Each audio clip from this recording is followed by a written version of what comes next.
नागपूर म्हणजे मुख्यमंत्री फडणवीसांचं home ground. याच नागपूरमध्ये काँग्रेस एका यात्रेसाठी मैदानात उतरली, ज्याची चर्चा अवघ्या राज्यभरात झाली।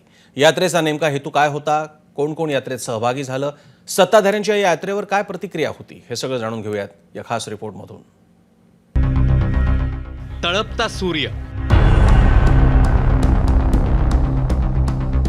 चौफेर पसरलेली प्रखर सूर्यकिरण,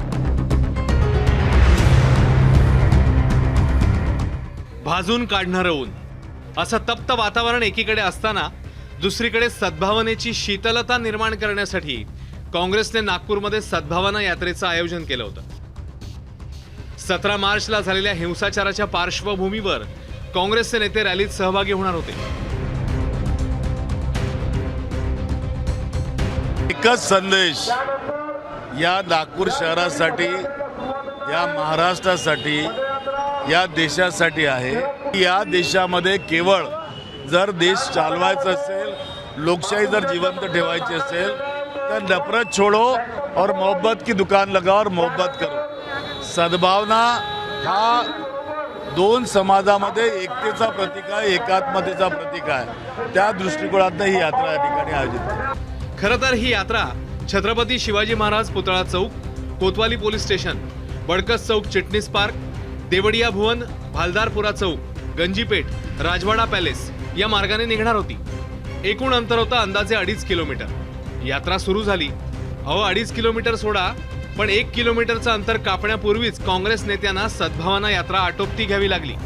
जेमतेम 500 मीटरही यात्रा पुढे सरकली नव्हती, तोच काँग्रेस नेत्यांना यात्रा आवर्ती घ्यावी लागली। सद्भावना निर्माण करण्याचा दावा काँग्रेसकडून करण्यात आलेला। त्याचवेळी नागपूरमधल्या वाढत्या पाऱ्याने शरीरात उष्म्याचा वणवा पेटला आणि समारोपाच्या सभेसाठी सगळे राजवाडा पॅलेस हॉटेलमध्ये विसावले।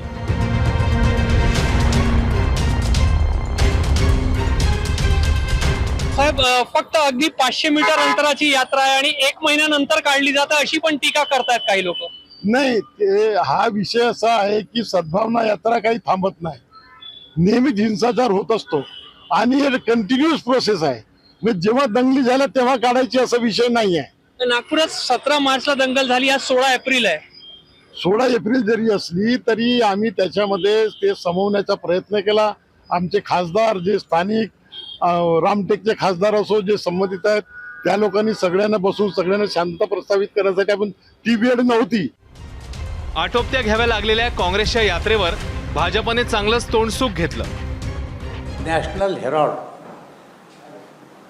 आणि त्यानंतर ट्रान्सफर झालेली प्रॉपर्टी यंग इंडिया, हे मूळ दुःख नाही काँग्रेसचं, कारण त्यांचं नेतृत्व त्यात अडकलं आहे। जेव्हा नेतृत्व अडकतंय तेव्हा ते सगळ्या संस्थांवर मोर्चे काढला बसले।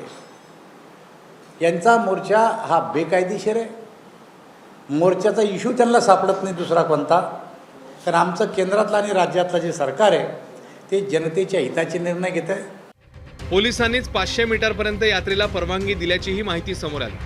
त्यामुळे एकीकडे 500 मीटरचं बंधन, त्याचवेळी तापमानाच्या वाढलेल्या आकड्याने निर्माण झालेल्या वातावरणाच्या कुंपणात यात्रा अडकली आणि थांबली। पण काँग्रेसच्या उन्हातानातील यात्रेच्या नियोजनाची चर्चा मात्र राजकीय वर्तुळात दिवसभर सुरूच राहिली। रजत वशिष्ठ, एबीपी माझा, नागपूर। एबीपी माझा, उघडा डोळे बघा नीट।